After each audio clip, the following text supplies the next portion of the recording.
Okay, we are recording this to all attendees that are joining. If you do not want to be part of the recording or you don't want your face to be part of the recording, just feel free to turn off the camera or let me know in the chat if you have an issue with the recording. I know the panelists and everyone else here present, it's okay with that.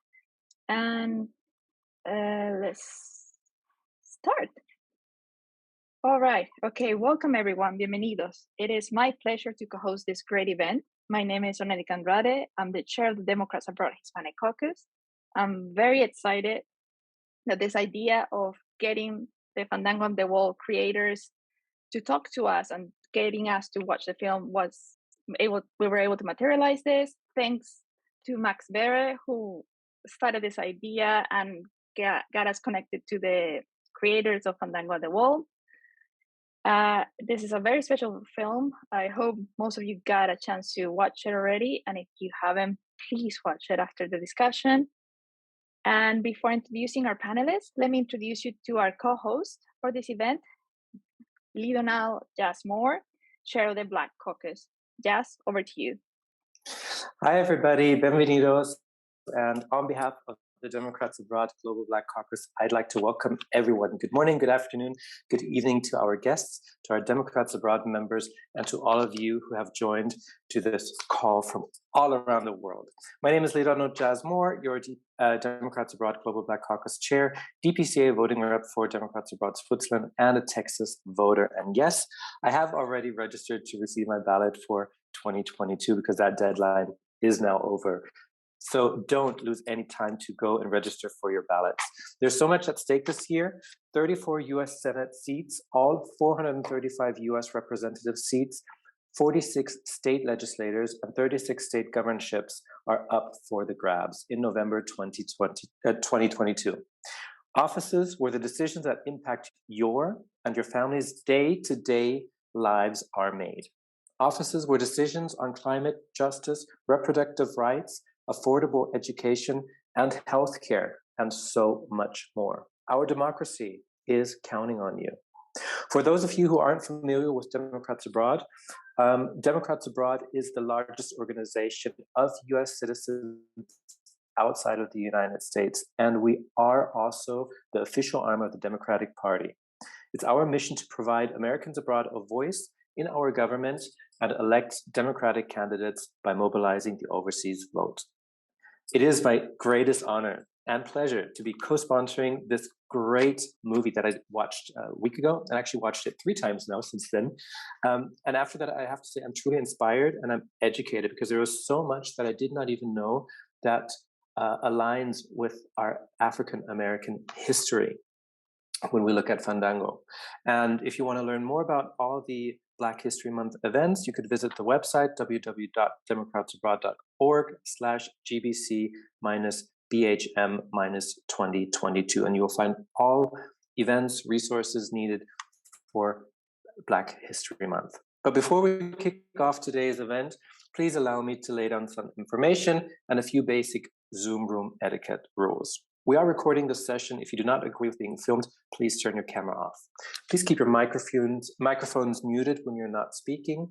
During the Q&A session, please type * hands up into the chat box so we can cue people speaking.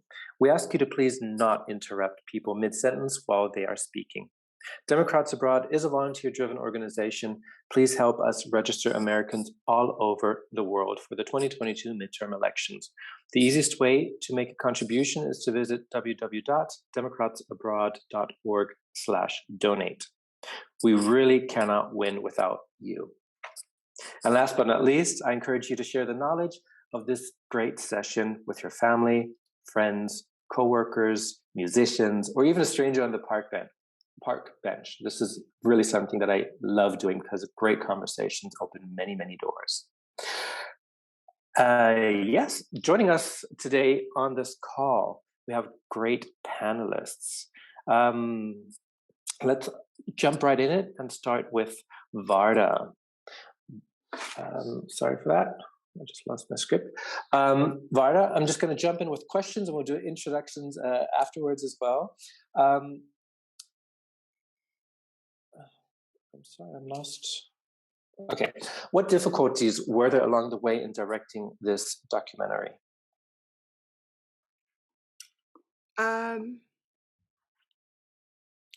Well, interestingly enough, I would say it was one of those wonderful experiences where it felt like it was meant to be. The project was truly blessed in its unfolding.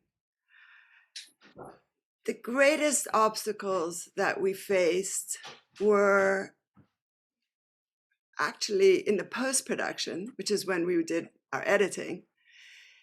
And that was in figuring out how to tell a story with so many different layers, with so much complexity in terms of new information that's being provided to the audience in a way that is sort of immersive and engaging, and no one is feeling as though they're being explained anything to, or being asked to think anything or believe anything, but more having this sort of immersive experience where the audience themselves comes to their own conclusion. So that was the real challenge, is figuring out the structure and also how to be able to present new information in a way where you don't feel like you're being explained anything, but you're just simply experiencing it. By virtue of having that experience, you find out so much.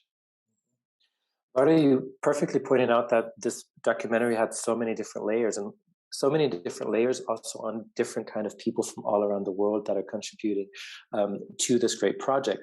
And with us on today's call is you, Varda Barkar, who's the director. Then we have Kabir Seghal, who's the executive producer. Jorge Francisco Castillo, the founder of Fandango Frontières. Arturo O'Farrill, who's the founder of the Afro Latin Jazz Orchestra. And thank you all for joining us today. Thanks for having us. Thank you for having us. I'll go right in with the next question for Arturo.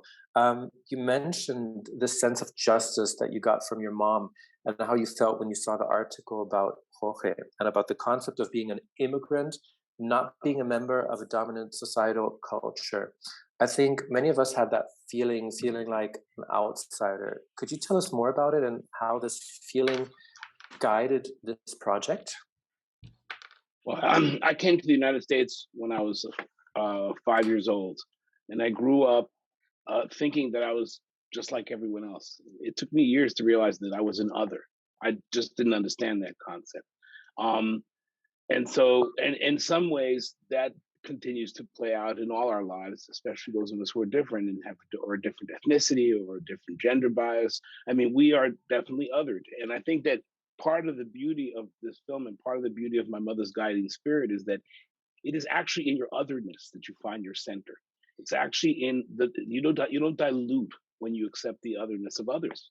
In fact, you embrace wholeness. And I think it's really important to note that my mother embodied that. She was a short little Mexican woman who was sweet and generous and charitable to everybody. From literally, she was the kind of person who would feed the homeless, bring strangers to the house, throw big parties, and her heart was as big as the sun.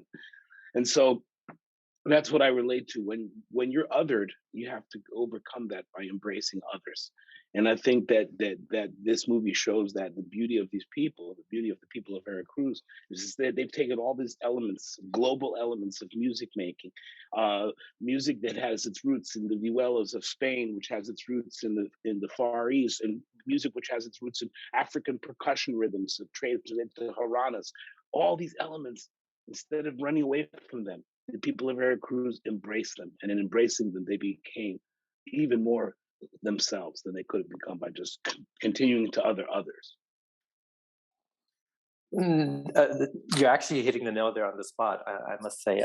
Going back to Varda, racist and anti-immigrant rhetoric is no longer coming from the presidency, yet it is still around us. Is there a next step you'd like to take based upon the documentary you directed? Yes. I mean, I think I'm all with what Arturo is saying in terms of the othering. It seems to be that I'm noticing that I'm very inspired and sort of driven to tell stories that allow people to connect with people who they might not normally connect with, or to see things in a way, to be more embracing of others. Just like, it's interesting what Arturo is saying. So I'm going to continue to tell those kinds of stories, and I'm already into, starting another project and developing other projects that give us an insight into how we connect and how we can see ourselves in people who we tend to other. Because the truth is that we have much more in common than we have differences. And the truth is that we are actually connected, that we are the other and we are us. There is no separation.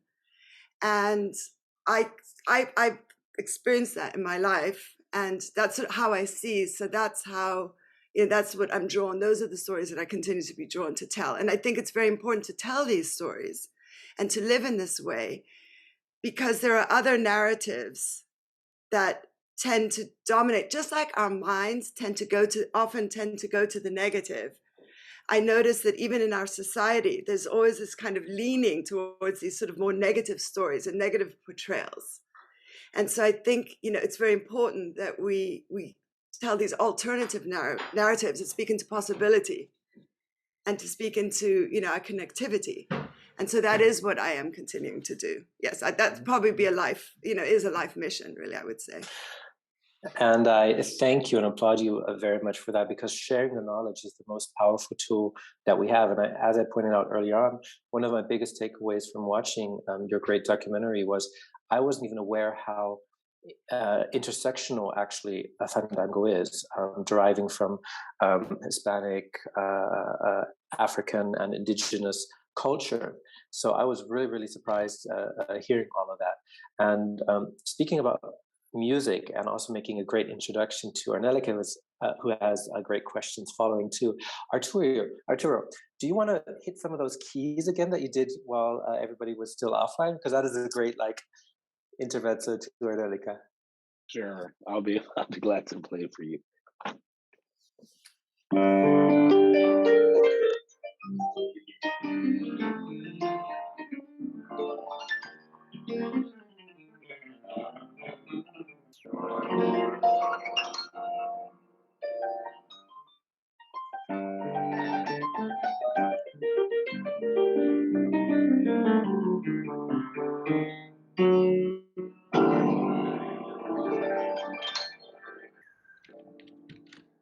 Wow. Thank you, Arturo. Thank you. And thank you for thinking of this movie and bringing it together. Kabir, throughout the documentary, you talk about, hyphenated Americans and how hyphenated Americans are kind of taking over. I mean, there's more and more Americans are hyphenated. And by hyphenated is this African Americans or Latin Americans or Iranian Americans. And it's this mixture that makes a country. But for some reason, these hyphenated Americans were not part of the dominant culture quite yet, or what Arturo was explaining, that at some point in our lives, we realized we're not part of that dominant culture. But why? Because there's so many. And I've seen that not only through this documentary, but through many books you've written. You try to educate the public about our relations with other countries, and in particular with Mexico and the US, about the cultures. And, these books predicate unity, empathy, and kind of open the eyes of people to better understand this otherness. What has driven you to embark on these projects? And I think these projects even include a kids book as well. So what drives you to keep on doing this project of bringing these hyphenated Americans to the light? It's a good question. I'm, as you may know, it's great to be with the Democrats abroad here. I'm in the military and I've learned to follow orders. So when Arturo tells me to do something, I do it. And so we were having, drinks, and he came across this article that talked about, the Fandango Frontières, which Jorge will talk about. And it struck me as a great idea to pursue. There's been a long history of musicians at the forefront of representing democracy. You think about the USO, the military will send, the US State Department would send musicians, jazz ambassadors around the world. You think Dave Brubeck, you think Louis Armstrong. You think Jorge Francisco Castillo, you think Arturo O'Farrill. And so Arturo and I have had a long history of working on cultural diplomatic projects. We worked on a project in Cuba. And, I think, it's this Omni American idea of being hyphenated Americans is not a new thing. It's since the beginning of our country, we've been hyphenated Americans. I think we're unaware of our beginnings and our complexities, because the country was founded by immigrants, and we've had there's a long tradition of suppressing our otherness, discrimination against the Chinese Americans and Irish Americans and Italian Americans and Native Americans. I mean, it goes on and on and on. And I guess that's what makes the Constitution, I think, a document which we can kind of improvise on and improve. And so I've always believed that the African American experience is part of the American experience. The Indian American experience is part of the American experience. The Hispanic American experience is part of the American experience. And so that's what makes America truly special. It's the promised land, and that we already live together. We're not united in our ethnicities. We're not united in our ideologies. We're united in our Constitution. And that's the grand experiment. And I think the projects I take on try to remind us that, hey, we're here together, and we kind of have to get along here. We don't have to agree. That's okay. But we should probably agree to disagree in a respectful manner. And this project's all about reminding us of being Omni Americans. One of my favorite books is by Albert Murray, and it's called The Omni Americans. And that's the thesis, essentially, that we're all here and all of our experiences are shared together. And so I hope when people see this project, they see that Mexican Americans, there's a middle class to Mexico. It's not what you see on, these Hollywood, narco terrorism caricatures. There's really like an empathetic, humaneness to this project. And I hope people check out the project, check out the music, enjoy the film, and follow Arturo wherever he goes. Okay, thank you, Kabir. And yes, indeed, thank you for all the projects you've embarked on, and reminding everyone that, yeah, we're all united, we're all part of the country, and it's just enriching people's education and culture about each other. We also have with us Jorge Castillo, who's the founder of Fandango Fronterizo. Hola, Jorge, bienvenido. Jorge, Hola. you start. There you are. You started this tradition of having Fandango on the wall. How did it change, if at all, after the documentary? Because you had been doing it for 10 years before, I believe, before they had all this attention for the documentary. How's the atmosphere at the border? Are people seeking more change after this? Did much change after the documentary? And yeah, tell us about what happened before and after the documentary. Was there a change? Well, good afternoon, good morning, wherever you are. Yes, it is interesting to find out that these moments in life, as you know, that there's more migration all over the world. I don't know. I don't remember having this when I was younger, as many people traveling from Africa to Europe, from everywhere. I mean, like from Asia to Europe, or South America, Central America to the north of the continent. And our border, Mexico, with the United States, has been very impacted with that. And this Fandango has become more and more relevant because of that. And the past administration was always talking about the wall. It was mainly the main rhetoric of the government, but or the former president. But this, when I heard that Kabir and Arturo were interested in joining us on fighting this wall and fighting this terrible concept of dividing people, the we don't believe in, and fandangos are made to bring people together. And when we have this call from Kabir and then Arturo talking about, we want to be part of this, We want to join forces. We want to bring our musicians. We want to bring orchestra. So the Fandango itself changed dramatically right there, because we're used to have guitars and dancers and people singing, gathering together on a very, very beautiful ceremony, but then adding an orchestra, full orchestra, musicians from, and then not only that, but Arturo's orchestra is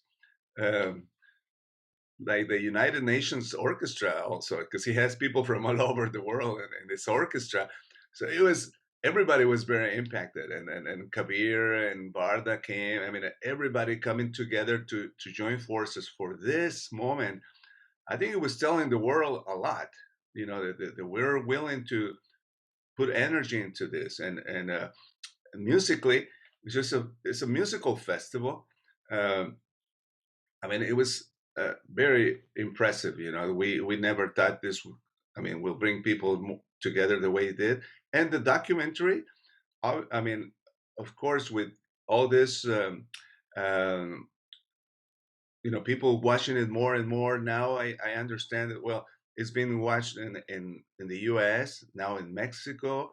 Now it's going to in South America. Now I heard it's going to Europe and Africa. So I mean, this is fantastic. I mean, the message of this documentary is love, unity, and international friendship, and I think it's a great addition to the agenda on everybody's country, in the world, that we can live together. And I think it's one of our missions in this.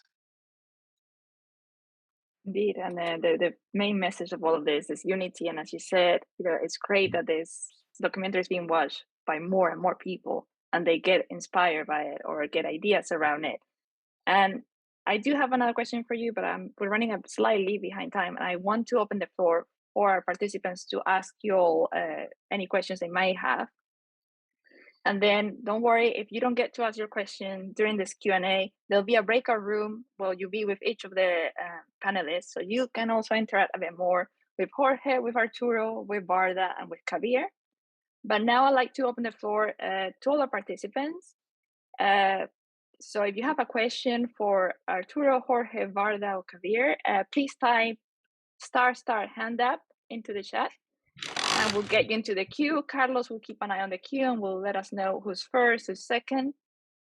I do see that there's already someone that has a question. Well, Katie actually typed the question in, but Katie, do you want to ask your question and see if Jorge or anyone else can answer?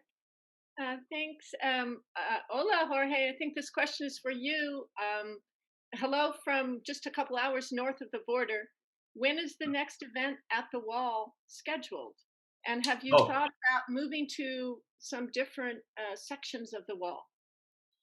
Well, we're scheduling the next Fandango tentatively on May 28th of this year. And I say tentatively because the border is still closed. And we have a park that is called the Binational Friendship Park. And the American side of the park has been closed throughout the pandemic. So at this moment, we still don't have a day when they are going to open again. And so we're still waiting. We still want to do it, even if we only do it on the Mexican side. But we'll do it right at the wall, the same place that we do it every year, but only on the Mexican side. Good. Okay, so if the US doesn't open it, at least we'll have one in Mexico. And I think many people in the US could come to the Mexican one. Oh, yeah. It'll be a shame not to have it on both sides. Barda, I see you're raising your hand. Yeah, I just wanted to add something based on what we've talked about to date, and that is the role of music in the film and in general as a meeting place for people with all different beliefs, all different ideas, because music is a place where, it transcends any kind of judgment, and everyone can, of all different beliefs can love the same music. So I feel like music, and also music is something so deep. It's this expression that has it's undefinable how it affects us. So I just wanted to point out that, this wonderful thing that we have in our society and in our culture called music is a meeting place for all. And that's, I think, one of the powerful kind of expressions that the film also provides. Indeed, it brings music as a meeting place for everyone. And I think you kind of pass that message throughout the film. It's this music that keeps on bringing people together, and the way you introduce all the musicians is a music that brings together. And they might, as you said, different beliefs, different political parties. It doesn't matter. It's the music that brings everyone together, and I think we need a bit more of that. I think I see that also Jazz would like to ask a question. Jazz? Yes, I'm asking this question for one of the attendees who wants to be unknown, stay unknown. And the question is, how hard or were the obstacles in filming at the border, besides COVID? But how hard was it literally to do it? Were there any obstacles from government side? Were there any obstacles from people living there that might feel that their relatives or families across the border might be endangered in some form whatsoever? I will answer that question. I just want to also point out that Marietta Osea is here, and she's the executive director of the Afro-Latin Jazz Alliance, which of course has been instrumental in the making of the film, and she was very involved in, making sure it all happens. So I just want to acknowledge and recognize that she is here. So thank you, Marietta. I also just want to recognize and acknowledge that, both Arturo and Jorge, as well as Kabir, as he mentioned, have been very dedicated and committed throughout their lives to connecting people. And, this has been a life mission for Arturo through music, connecting people of all different cultures. So this is, kind of an ongoing journey from that perspective. So in regards to the obstacles at the border, well, I can speak to some of them and Jorge can speak to some of them. In terms of the preparation part, Jorge, maybe you speak to the preparation, what it took to be able to do the Fandango, and then I can speak about the filming part. Okay? Sure, absolutely.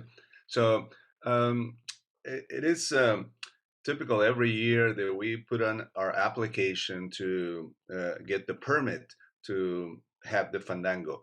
And even though we have been proving that that it's a beautiful celebration, cultural celebration, it's not meant as a political, resistance or against the wall. Even though very musically and poetically is what it is, but we always celebrate with music, and even though every year we have so many obstacles brought up to us from the border patrol that we cannot admit so many people, or you're not please come in but don't bring instruments, get together but don't bring instruments. I mean, this is a musical celebration, and we cannot bring instruments into the park. So because they were arguing that there were could be somebody bringing a weapon inside one of the guitar cases or something like that, and so there's always something that they're afraid of, and they're trying to stop us from having this. We had several years that we had to go through the Congress, the U.S. Congress, and ask for help because we were denied the permit. And luckily, we have been able to do it every year. And sometimes it's very surprising, that we put in our application around this time of the year, and we know we're gonna get an answer, and we don't know. It's always like this. There's so many changes in the policy, so we have to look into it. So give us a few weeks and we'll get back to you. And a couple of years, we had an answer like, yes, it's approved. When do you want to let us know? What do you need? Oh my God, I said, is this true? We can't believe this. So we've been lucky a couple of years that we have been able to do everything peacefully and relaxed. But that was, I guess, the part of the Fandango. And Varda, you can add about the filming. Okay. Well, I mean, I can speak a little bit to the logistics of the filming. Well, there's no cameras or mics allowed on the American side. So we had to be very stealth. We did have a camera unit and, a sound recorder there, but they kind of held it in ways. And I mean, I thought she did an amazing, we had a female, which was wonderful, a camera operator on the American side. I thought she did an incredible job capturing that in a way where no one could possibly tell that she was filming. And, we had mics on everyone and so forth. But the other thing is that the way that it was designed that year, when we filmed, is that only 20 people could be at the border wall at a time, and then they had to leave, and then they had to come back. So the crew had to do that. They had to leave, and then they had to kind of sneak back in again. But we had no issues. We were able to do that, and it was stealth, but we were able to do it. The other issue was the drone. You saw those really high angle shots, those of you who've seen the film, looking down. And the idea of those shots is that, like the wind, like the birds, music has no bounds. Music doesn't know borders.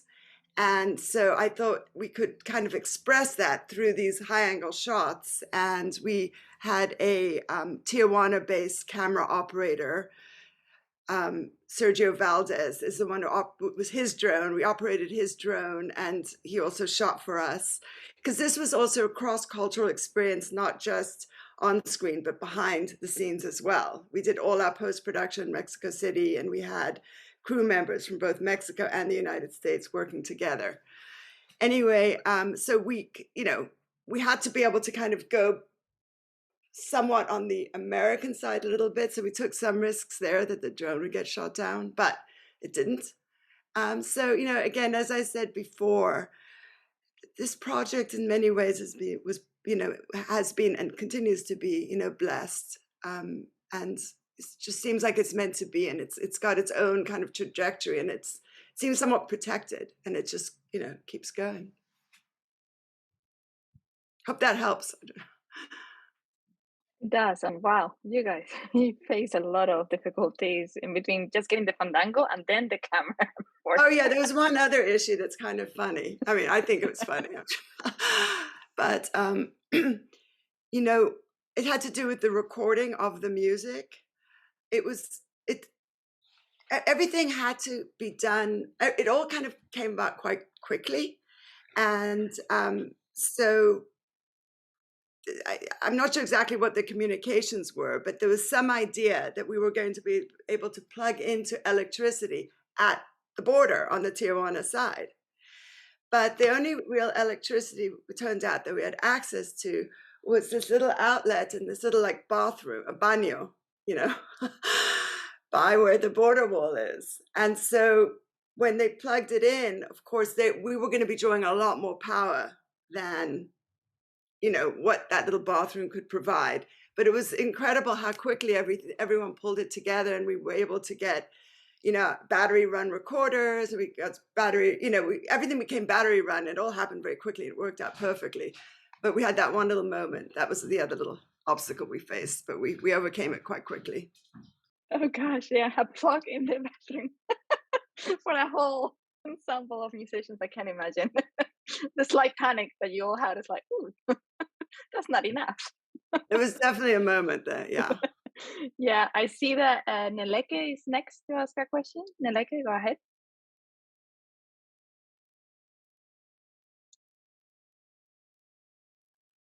Yeah, Neleke is with us, but you're muted, Neleke.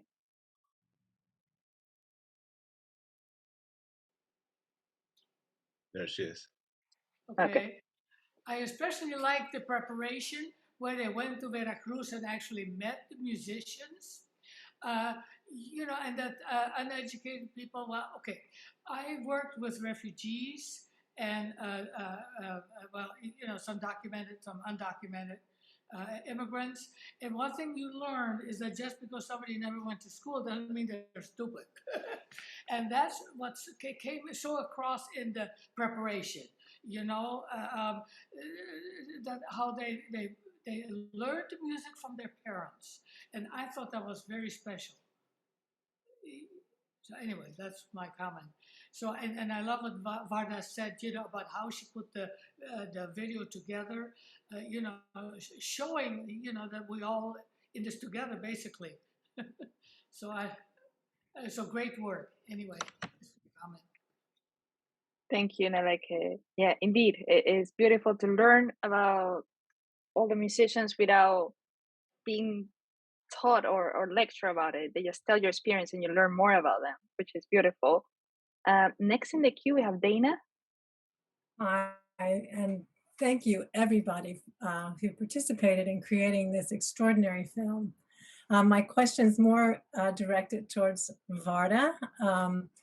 I agree, music is the great unifier, the universal expression of the soul, if you will. But this film also was a visual feast. You had the capacity really to elevate the extraordinary beauty of the ordinary in every image. And I'm wondering, is there something about you have a multicultural background, and I'm wondering if your background and own experience informed this magnificent vision which you presented to us, this visual entity. Thank you, Dana. Okay.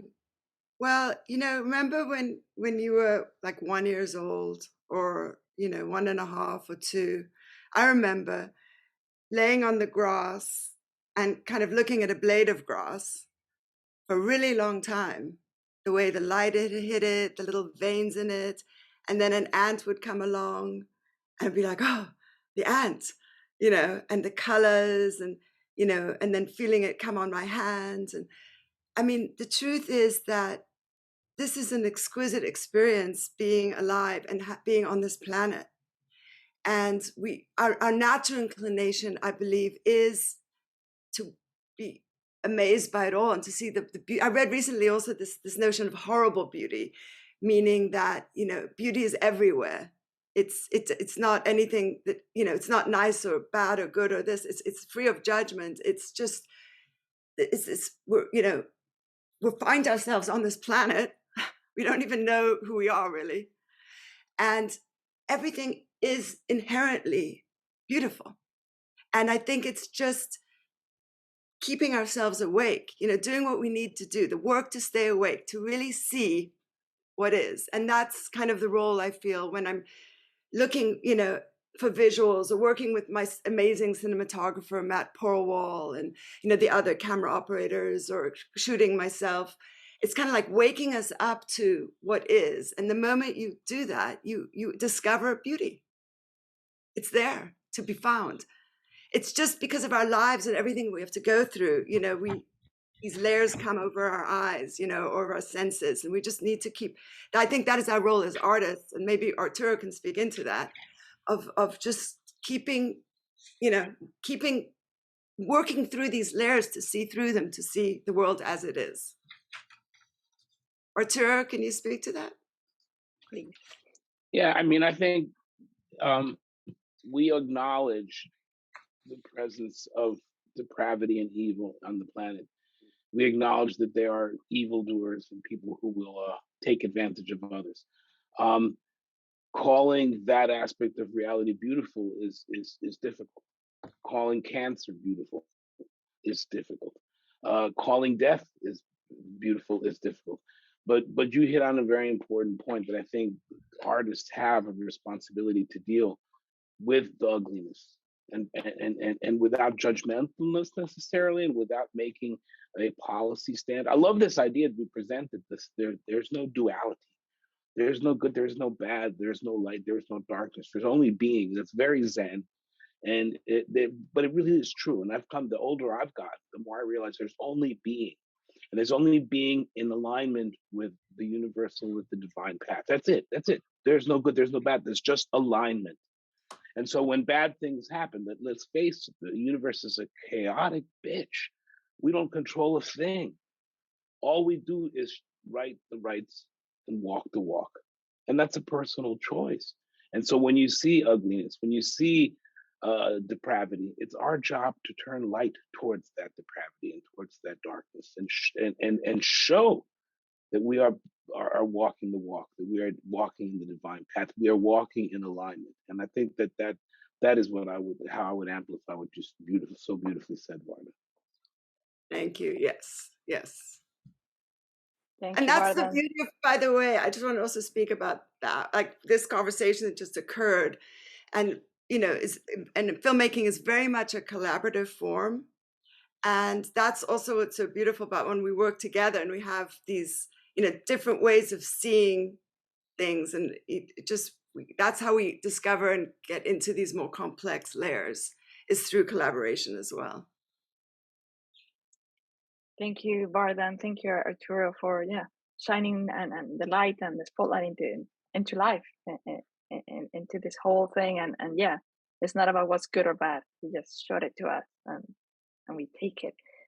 Next in the queue, I believe we have, is Dana? No, Dana, you asked your question. Sorry. We have Katie, but Katie, you already asked a question. So do you mind if I move Edgar first, and then Katie, we give you the floor? So Edgar, you had a question? Yes, thank you. This question is for Kabir. When I was looking at the great work that you all did together, I was wondering how all of this came to be, how this project came together from all of these different parts. I've heard a little bit about the article and how you heard about it, but I would like you to tell us a little bit more about how you brought all of these people together and how it was possible to make it. It takes a village in a couple countries, many countries actually, to make this project happen. There are three parts to this project. There's the book, the album, and the film. So as any project manager, you try to find great people and talented people to work on their sleeve of the project, essentially. So when we talked about this initially, we thought Arturo and I kind of know how to make music and how to write. And it just seemed like this project was bigger. Well, it was a cinematic story, and I had never made a movie before. Arturo has been involved in movies, but I don't think anything like this. So it was kind of serendipity how we needed to find a wonderful filmmaker. I had been to a book event for one of my books, and someone had given me a business card and said, if you ever make a movie, you should call me. And I was like, okay. So I just kind of filed it away here on my desk. And then a couple of years later, I was like, hey, I'm this guy you met at this party a couple of years ago. I'm trying to make a movie. Do you know anyone? And he was like, maybe. And so he kind of put out the word through, there was a kind of a female filmmakers group that eventually this message got to. This was the message in the bottle. And of course, Varda was on the other side of that. And we sort of agreed to do the movie with just a few weeks, really, of preparation. And so it was like super fast. And I think we would have liked more preparation, just in terms of like, it happened so quickly. I think in March we were talking, and in May we were filming. And this is in 2018, I think. 2018, yeah. And so I got busy writing the book and researching and doing all the literature review and trying to learn the historical import of U.S.-Mexico relations. Arturo was busy composing and song selecting, and Varda had the cameras rolling. And so all this was happening. So we dropped the album first, dropped the book simultaneously. And then of course it took a little bit of time to make the film, as films do. We did the post-production in Mexico because we wanted, the people not just on one side, we want people on both sides of the camera to be representative of the many countries and communities that are part of the story. And then I'll just tell fundraising. We just asked a lot of folks to contribute. It was the Ford Foundation supported, but a lot of sort of like-minded folks that I had met from my time working in financial services. And then it came to Marietta helped incredibly, our co-producer there, and then when we showed it to HBO, I actually had a meeting with a friend of mine at Sony Latin in Miami, and he's like, "What are you working on?" I was like, "I'm working on this, project of jarocho music." He's like, "Oh, really? Like, let me see it." So I sent him like a rough cut of the movie, and he called me like the very next day. He was like, "Kabir, this is incredible." And I was like, "Oh, okay, that's great." He's like, "So you don't understand, like, when I travel to like Brazil or Costa Rica and I try to sign the biggest pop star, we'll sign them, but then we'll spend time with their families and listen to like the music. And I wish I could transmit that experience of like meeting their families, but we focus on the pop music. And so how do we transmit this experience to a broader audience? And what you've done with this film is you've captured the sort of the music of the music of this rural music, this folkloric music. He says, let me share this with my friends at HBO. I said, by all means. They showed it to HBO and they had the same response. Love it. Let's do it. And so this wasn't one of those projects where it's like just waiting for things to happen. It was like very much a thing of like, we're making this, and like the momentum of it just kind of took off. And we've all heard the stories of like filmmakers and productions, no fault of their own, just trying to get the distribution, trying to raise the money, and everything happened like clockwork on this because I think everyone was moving with intention, and we were inspired with what Jorge had made, and it's a great I think lesson in making things happen. I think so. Yeah. Thank you very much. That's amazing, and congratulations. And it is this kind of serendipity that makes great work happen, that in the end leaves us with better culture and additions to the culture that needed to be there. Thank you. Thank you. Indeed. Yeah. Well, thank you, Kabir, for walking us through it. And it was this magical serendipity, as you said. And we're very glad that it all worked out and we have you here. Katie, you're the last one. Sorry, Jess, go ahead. Okay. No, go on, Katie. Sorry. Yeah. Well, thank you very much. And thank you for this beautiful and incredible film. And I'm kind of happy that that Edgar went before me, because the previous answer, which was really stressing the beauty of our world and the unity and the diversity, my question was to bring us back maybe to the more practical or sordid side and the political side, because that's what we do. But we also are looking to shed the light and to walk the walk. There are perhaps 1 million US citizens living in Mexico, people with US passports. And there are perhaps 500,000 along the border. Most of these people are not voting. Most of them don't know they can vote. And part of our work is to get that message out. And Democrats Abroad Mexico is doing a fantastic job trying to especially reach people on the border. And people on this side of the border in Arizona are also working along the border. So I just wanted to put out there that when you're having all these connections that you're having, especially on the Mexico side, please spread the word that US citizens can vote, that they can make a difference in the US and the world with their votes. And it's really easy to come to us and we'll help them. And, go to votefromabroad.org. But any other ways that you can think of us reaching US citizens in any country, but especially along the border, let us know. And Edgar from Democrats Abroad Mexico's hand goes up right away to probably say all of this better. Thank you. We have a lot of messages about this towards the end, so I really don't want, and we're running a bit late to go into the breakout room. So Edgar and Daniel, could we perhaps have your interventions after the breakout rooms? I know Jazz has a few lines on Democrats Abroad and voting and all of this, but Jazz, if you can talk people through the instructions for the breakout rooms, and I'll do the technical part behind the scenes. Sure. Thank you very much for all the great questions that came up during this Q&A part. And we do have a little bit more time at the end of today's sessions to add in more questions for our great panelists. We will now be creating randomly chosen breakout rooms with each of the panelists.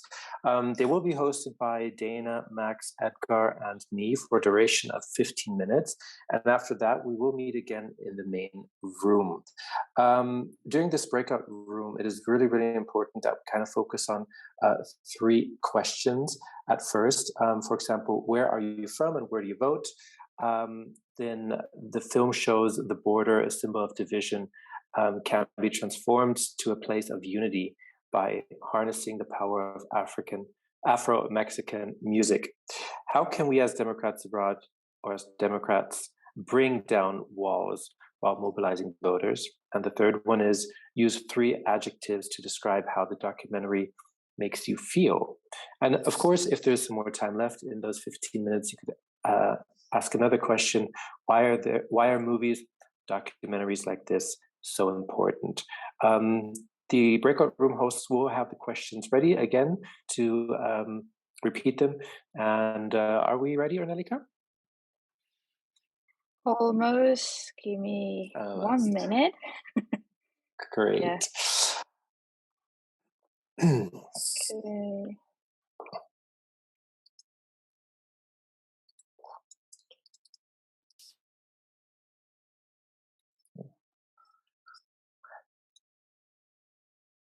While Ornelika is finalizing the breakout room part, again, as Katie just pointed out, that we need the people from all over the world to help and inspire and to motivate Americans abroad to execute their fundamental right to vote. Also, those over 1 million Americans living in Mexico. And if we look at the numbers again, I mean, we have over approximately 9 million Americans living abroad, of which about 6.5 are eligible to vote. And during the 2020 election, only roughly around 8% really executed their fundamental right to vote. That's why we need to bring that number up, even though it was a margin of victory in states like Georgia and others, but that's not enough. Just imagine if we can raise that 8% up to 20, up to 30, maybe even up to 50%, or even higher. That can tear down walls and borders. Ornelika? Indeed, and we are ready. Okay, you'll all Great. seen your screen. Welcome back, everyone. All right. Hello. Hello. You're all back. Good. I got to sneak into some of your rooms, and I did discover we had lost Jorge for a minute, but Jorge was back, and the discussions sounded really rich, and from all different angles. So I'd like to hear a little bit about what you discussed from our breakout room moderators. Should we start with Max Berre? Do you want to tell us a bit more about what you guys discussed?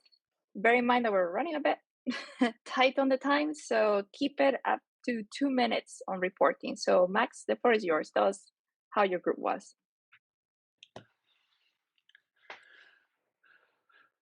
Your mic is muted. Okay, can you hear me now? Yes. Okay, sorry. Yeah, I have to say it's a shame we ran out of time so quickly. And thank you. You know, we really had a lot to say about the film between the 5 of us. So I'll start by saying some of our key adjectives here. You know, basically, you know, there was a strong element of wanderlust in the movie, so also like beauty, color, human nature, visual aspects, but also in terms of how the film makes us feel, right, as a group. It's sort of basically inspired hope, faith, and also like culturally, like we could say other to other, minority to minority, like intersectional. You know, it has a strong element of that you can feel, and sort of about the power of the film. What got discussed in the group is that, you know, storytelling like this can help us really look for and feel the connections between different cultures, which, you know, which could really have a strong cultural impact, help unite us, and really sort of cut through the all this negative rhetoric about the others that really becomes so pervasive sometimes, and that is not just in America but here in Europe as well. That's a thing, you know. So we really think that work like this is really culturally powerful and important. And I guess also as a moderator was kind of my job to ask around, you know, where everybody is and where everybody votes. So we've got myself, a Virginia voter from the Washington D.C. area, Kabir, a Georgia voter, and then we've got North Carolina, Colorado, and Florida. So Carlos, Florida, Nelica, Colorado, Robin, North Carolina. Very nice. A nice diverse mix of people voting across the board. Yes. Well, lots of swing states. Yeah, swing states, indeed. Yeah. That's actually one of the unknown power. One of the little known powers of Democrats abroad is that like a lot of the Democrats abroad come from swing states and vote in swing states, and no one really knows that, but it's totally a thing. They forget about us back home, that we can beat the margin of victory. Next, maybe that's what Georgia was. Who knows? Maybe. I think a lot of Georgians in Georgia voted and helped, but I think Georgians abroad also they're better. I don't remember the numbers. I remember the numbers were huge of Georgians abroad voting. I think next we have Dana. Dana, can you tell us a bit more about the discussion in your group? Yeah, I have to brag a little bit about DA because we brought in over 20,000 votes in the state of Georgia. And there you go. From Trump, they needed that 11,000, 700 and change. So we really were the margin of victory in Georgia. We had a wonderful breakout session, especially talking about the potential of bringing in nearly 1 million voters in Mexico, a lot of them along the border, and the great work that Daniel, and I didn't remember where Daniel, what state he voted in, the intense work that they are doing now to try to reach all of these Mexican Americans living in that area so that they can be a part of that margin of victory. Some of the adjectives that were used to describe the film were love, adventure, hopeful, inspiration. I think that very positive. I hear echoes of the same adjectives that Max was expressing to us. Yes, it makes you feel good in a way, and I'm remembering what Varda and Arturo said. It's not good or bad, or it's not ugly or beautiful. It's just life presented to us, and that's the beauty of it. How we can use, we as Democrats abroad can utilize this experience. We're already making plans on how, and Varda has so graciously offered to help us by making the film available and being assistant to us in any way possible. So we are really grateful. Thank you, Varda. Thank you so much. Great, this is good. I think next, Edgar, can you tell us a bit more about your group and your discussion? I believe your discussion was in Spanish, which I love. Yes. So we're all. Yeah, we had the pleasure of doing it in Spanish, and we had people from Venezuela, we had people from New York who speak Spanish, Tijuana, Mexico City, and we were very lucky to do it. The content of the conversation was how the difficulties and the joy of producing this kind of work actually come to inside in how people feel and react when it comes down to these situations that are intertwined.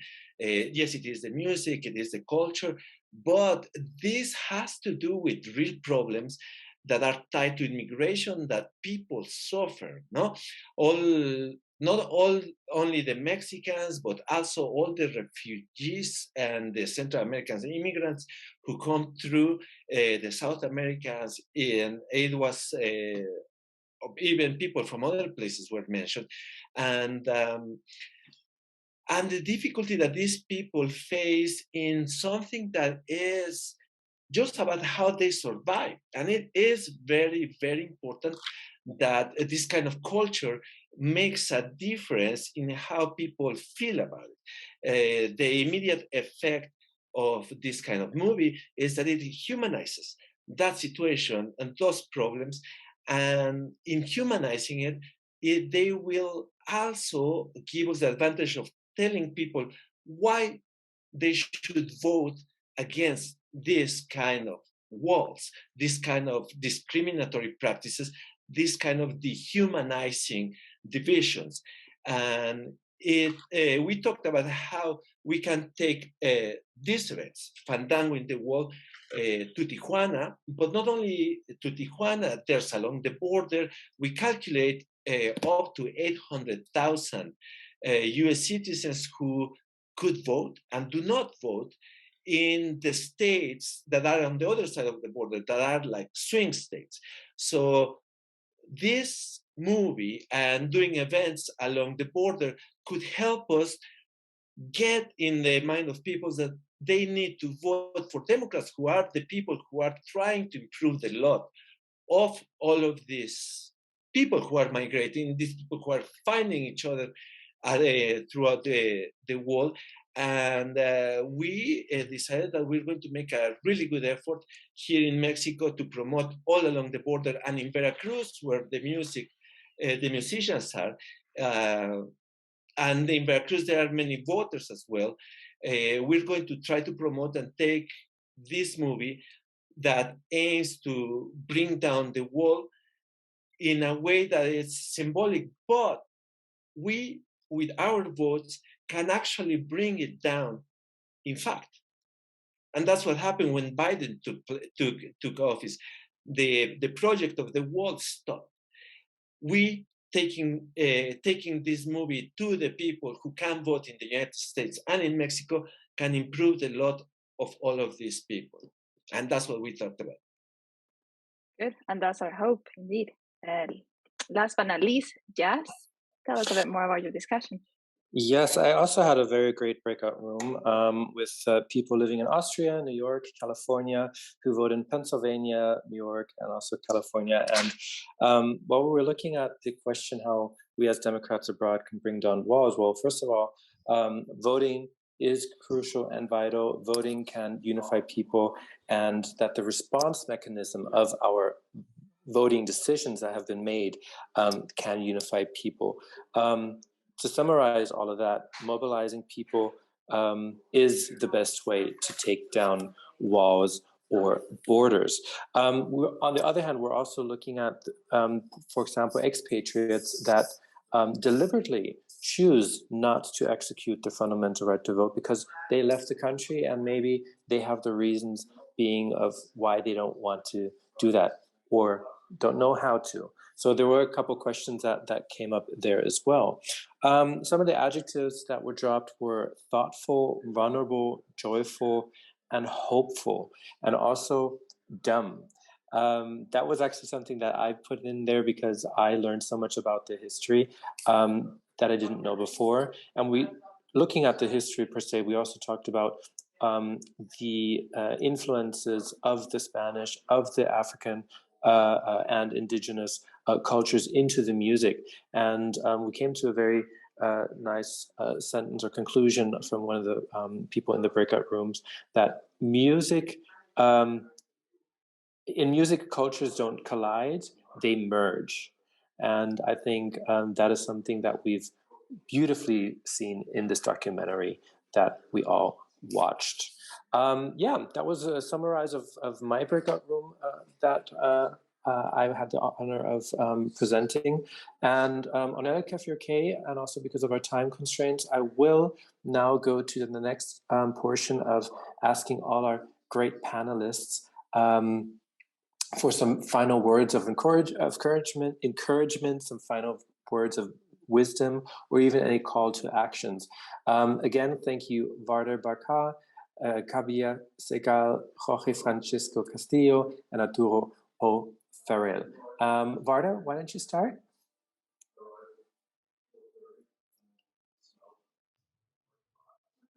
Your microphone might be muted. No, oh, no. There you go. it's not. I haven't started speaking yet.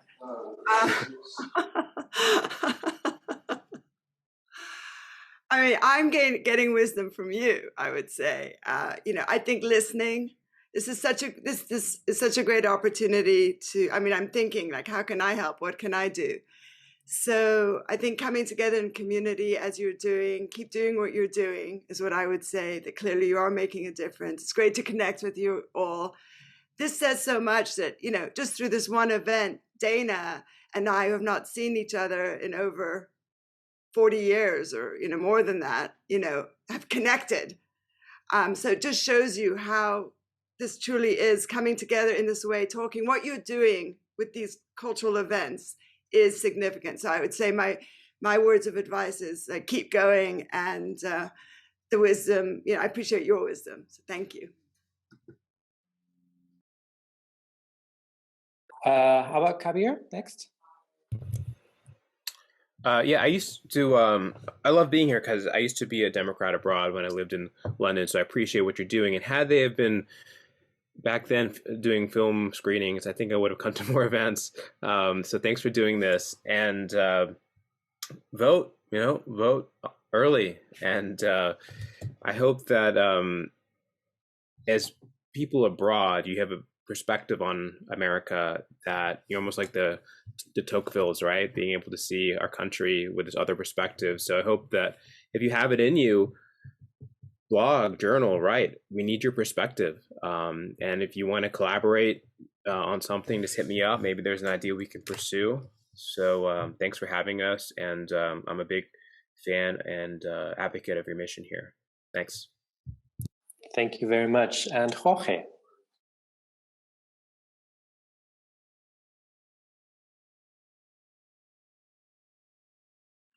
Jorge, your microphone might be off.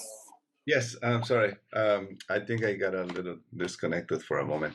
Well, I'm very thankful for your invitation, and I learned a lot from this conversation, and this is a great opportunity for all of us to do more things that we didn't know we could do. Like, I didn't know a lot of these facts, that how many people can vote on the border side. Like Katie was saying, like, why don't we do this all over the border? And I strongly believe that music is a great tool for social transformation, and music and democracy. I think they're very united in trying to make this and working on make this world better. And if we work together on this, we can build more bridges and less walls, and bringing all these boats together, spreading the word, and whatever we can do to help with that, that'll be our pleasure.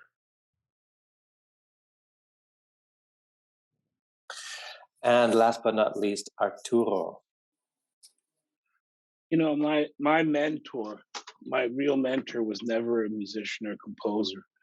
It was my CUNY college American history professor, a gentleman by the name of Teófilo Ruiz, who taught me something that I live by. Don't believe everything you read or that you're told. Use your critical faculties to assess for yourself based on the idea that history is written by the winners. And that sometimes we need to use critical thinking. So while I'm proud to be an American, I'm also aware of what America is and has done. I'm proud to be a Democrat. I'm also aware of our failings as Democrats.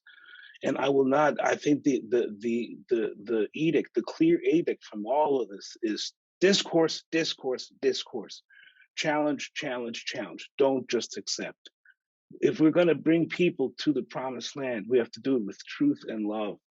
And so I think things like this, discussions like this, are the essence of America. To disagree, to come peacefully to a table and disagree. And so on that note, I will have a call to action. I apologize since you asked us if we had a call to action. We're failing in our policy towards Cuba in such a major fashion that it is embarrassing.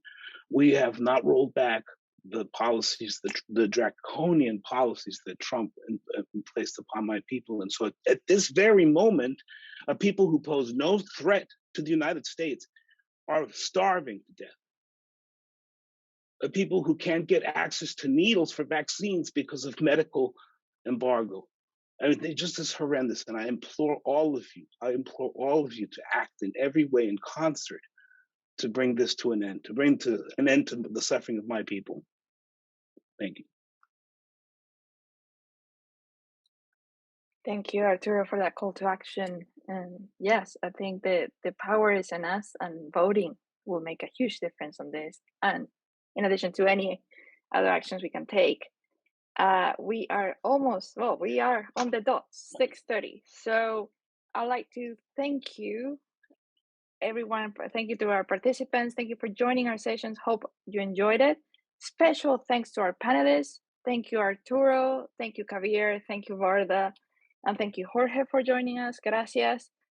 To the Afro-Latin Jazz Alliance, to Marietta, to Carlos, to Diane, and the rest of the team that helped to put this together. There was a lot of back and forth to get this going.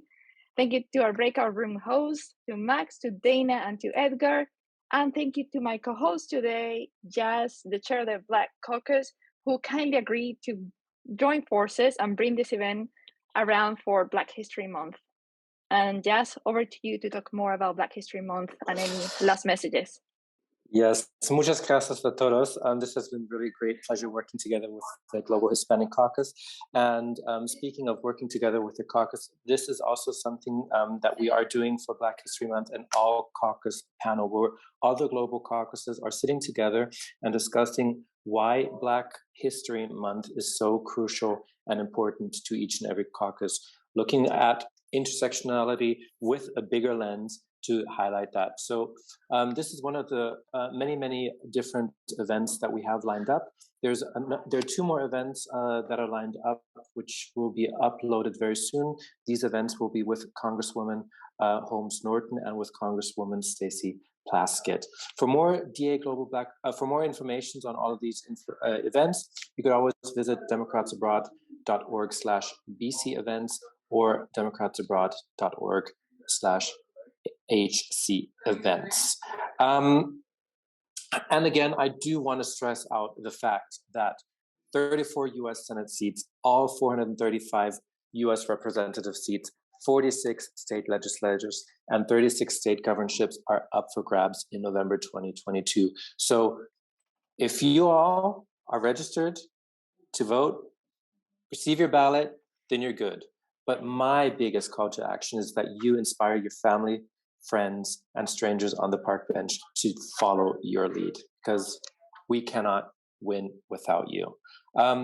Our volunteer link will be added into the chat box. If you want to volunteer to any of our global caucuses, you can go to democratsabroad.org/caucus_volunteer_positions. And please remember that this is an all volunteer organization. Your donation goes a long way to help us get the vote out there. You could go to democratsabroad.org/donate. But for now, we'll say goodbye and close the call. Thank you again for joining. Thank you very much to our great panelists, and we hope to see you next time. Have a great weekend, everybody. Thank you. Thank you. Muchas gracias. Thank you, everyone. Muchas gracias. Thank you, everybody. Bye-bye. Gracias. Thank you.